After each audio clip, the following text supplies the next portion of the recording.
Metro phase 2 DPR చాలా పొదుపు మంత్రం పాటించింది. దేశంలోని ఇతర నగరాల్లో మెట్రో నిర్మాణాలతో పోలిస్తే కిలోమీటర్కు చాలా తక్కువే కోట్ చేశారు. కాకపోతే కొంచెం ఎక్కువ దూరాలు ఉన్నాయి. ఈ స్థాయి గ్లోబల్ సిటీకి ఆ మాత్రం దూరం అవసరమే అన్న అభిప్రాయంతోనే రేవంత్ సర్కార్ మెట్రో ఫేజ్ 2లో ఏ, బి కారిడార్లుగా డివైడ్ చేసింది.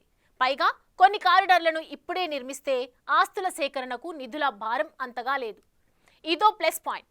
కేంద్రం అనుమతి ఇవ్వటానికి అన్ని రకాల అర్హతలు హైదరాబాద్ మెట్రోకు ఉన్నాయి. మరి అనుమతి వస్తుందా, ఆగుతుందా?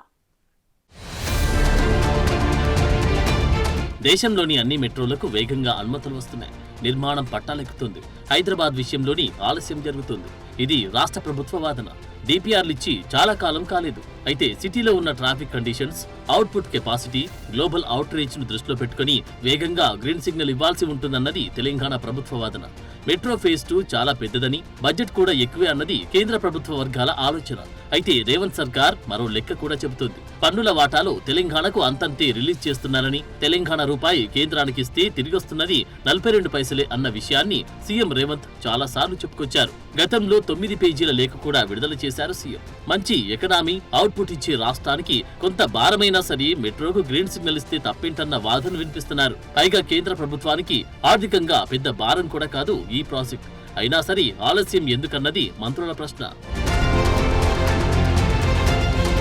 హైదరాబాద్ మెట్రో ఫేజ్ 2లో ఏఎండ్బి డిపిఆర్లు హైదరాబాద్ ఎయిర్పోర్ట్ మెట్రో లిమిటెడ్, అలాగే ఢిల్లీ మెట్రో రైల్ కార్పొరేషన్ సహకారంతో రెడీ అయ్యాయి. ట్రాఫిక్ అవసరాల ఆధారంగా రూట్ డిజైన్ చేశారు. ఫేజ్ 2ఏలో కిలోమీటర్కు 318 కోట్ల రూపాయలు, ఫేజ్ 2బిలో 227.39 కోట్ల అంచనా వేశారు. ఇతర నగరాల మెట్రో నిర్మాణాలతో పోలిస్తే మనది చాలా తక్కువ. బెంగళూరులో కిలోమీటర్కు 373 నుంచి 569 కోట్లు కోట్ చేస్తే, చెన్నైలో కిలోమీటర్ మెట్రో నిర్మాణానికి ఏకంగా 619 నుంచి 756 కోట్ల రూపాయలు, ముంబైలో 543 నుంచి 1492 కోట్ల రూపాయలు కోట్ చేశారు. ఇందులో ఆస్తుల సేకరణకి చాలా మొత్తం ఖర్చవుతుంది. సరే, మ్యాటర్ ఏదైనా మిగిలిన వాటితో పోలిస్తే మన మెట్రో కొటేషన్ చాలా తక్కువే ఉంది. కేంద్రం వెంటనే నిర్ణయం తీసుకోవడానికి ఈ పాయింట్ ను లెక్కలోకి తీసుకోవచ్చు. ఫేజ్ 2ఏ, ఫేజ్ 2బి రెండు శంషాబాద్ ఎయిర్పోర్ట్ కు కనెక్టివిటీని చాలా పెంచుతాయి. ఫేజ్ 1 3 లైన్ల నుంచి యాక్సెస్ పెరుగుతుంది. ఫ్లైట్ మిస్ అవ్వకుండా అనుకున్న టైం కు సిటీలో ఎక్కడి నుంచి అయినా చేరుకోవచ్చు. ఎలివేటెడ్, హాట్ గ్రేడ్ డిజైన్లు ఖర్చును తగ్గించడంతో పాటు ట్రాఫిక్ రద్దీ, కాలుష్యాన్ని తగ్గిస్తుంది. ఫేజ్ 2ఏ, 2బి కారిడార్లు 2028 నాటికి పూర్తి కావాలని లక్ష్యంగా పెట్టుకున్నారు. ఫేజ్ 2ఏలో మొత్తం దూరం 76.4 కిలోమీటర్లుగా ఉంది. 5 కారిడార్లున్నాయి. ఖర్చు 24,269 కోట్లు. అలాగే ఫేజ్ 2బిలో 86.1 కిలోమీటర్లు, 3 కారిడార్లున్నాయి. ఖర్చు 19,579 కోట్లు. మొత్తంగా ఫేజ్ 2లో 162.5 కిలోమీటర్లు ఉంది. ఫేజ్ 2 నిధుల్లో తెలంగాణ ప్రభుత్వం 30% భరించాలి. అంటే 13,187 కోట్లు. అలాగే కేంద్ర ప్రభుత్వం వాటా 18%, అంటే 7,754 కోట్లుగా ఉండబోతుంది. వీటితో పాటు JICA, Asian development bank, NBD నుంచి 21,091 కోట్లు రుణాలుగా సేకరిస్తారు. పీపీపీ నుంచి 4% అంటే 1,816 కోట్లుగా ఉంది. So perfect DPR. లెక్కలు సరిగ్గా ఉన్నాయి. పట్టణాభివృద్ధి శాఖ చెప్పినట్లుగానే ఇచ్చారు. కావాల్సింది కేంద్ర ప్రభుత్వ ఆమోదమే. అయితే దేశవ్యాప్తంగా ఢిల్లీ, బెంగళూరు, ముంబై, పూణే, చెన్నై వంటి నగరాలు కూడా మెట్రో విస్తరణ కోసం నిధుల కోసం పోటీ పడుతున్నాయి. కేంద్ర బడ్జెట్ ను ఈ నగరాల మధ్య విభజించాల్సి ఉంటుందంటున్నాయి కేంద్ర ప్రభుత్వ వర్గాలు. హైదరాబాద్ మెట్రో ఫేజ్ 1 ఇప్పటికీ 18,800 కోట్ల ఖర్చుతో నిర్మితమైంది. ఆ లెక్కలకు ఇప్పటి లెక్కలకు మార్పు సహజమే. తెలంగాణ ఆందోళన ఎందుకంటే కేంద్ర కేబినెట్ జూన్ 25న పూణేలో ఫేజ్ 1 కింద 12.75 కిలోమీటర్ల పొడవుతో 13 స్టేషన్లతో నిర్మించే ఎక్స్టెన్షన్ కు ఆమోద ముద్ర వేసింది. అంచనా వ్యయం 3,626 కోట్లుగా ఉంది. ఇందులో సగం నిధులను కేంద్రం అందించబోతుంది. హైదరాబాద్ మెట్రో ఫేజ్ 2తో పోలిస్తే ఇది చిన్న మొత్తం కావడంతోనే కేంద్రం ఆమోదం తెలిపిందా అన్న చర్చ కూడా ఉంది. అటు బెంగళూరు మెట్రో దేశంలో 3వ అతిపెద్ద మెట్రో నెట్వర్క్ గా ఉంది. ఆర్థిక రాజధానిగా ముంబైకి కేంద్రం నుంచి ఇంపార్టెన్స్ చాలానే ఉంది. ఇక చెన్నై మెట్రో 2వ దశకు 63,246 కోట్లతో కేంద్రం, రాష్ట్రం అంతర్జాతీయ నిధులతో వేగంగా అమలవుతుంది. అన్ని బాగానే ఉన్నాయి. మన దగ్గరికి వచ్చేసరికి సమస్యలా అన్న చర్చ నడుస్తోంది. బీఆర్ఎస్ హయాంలో చేసిన నిర్లక్ష్యమే కారణమన్న వాదన కూడా కాంగ్రెస్ వినిపిస్తోంది. హైదరాబాద్ లో మెట్రో ఫేజ్ 2 మొత్తం నిర్మాణం పూర్తయితే మహా అద్భుతమే జరుగుతుంది.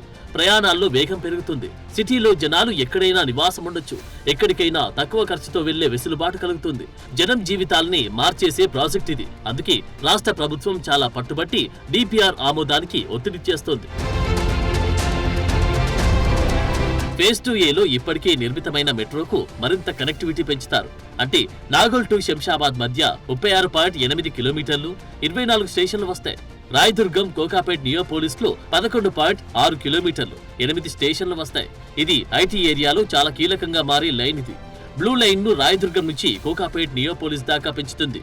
Biodiversity junction, Khajaguda, Nanakramguda, Wipro circle వంటి ప్రాంతాలను కవర్ చేస్తుంది. ఎంత ఇంపార్టెంట్ అర్థం చేసుకోవచ్చు. ఎంజీబీఎస్ టు చాంద్రాయణగుట్ట 7.5 కిలోమీటర్లు, 6 స్టేషన్లు. అలాగే మియాపూర్ టు పటాన్ చెరువు 13.4 కిలోమీటర్లు, 10 స్టేషన్లు వస్తాయి.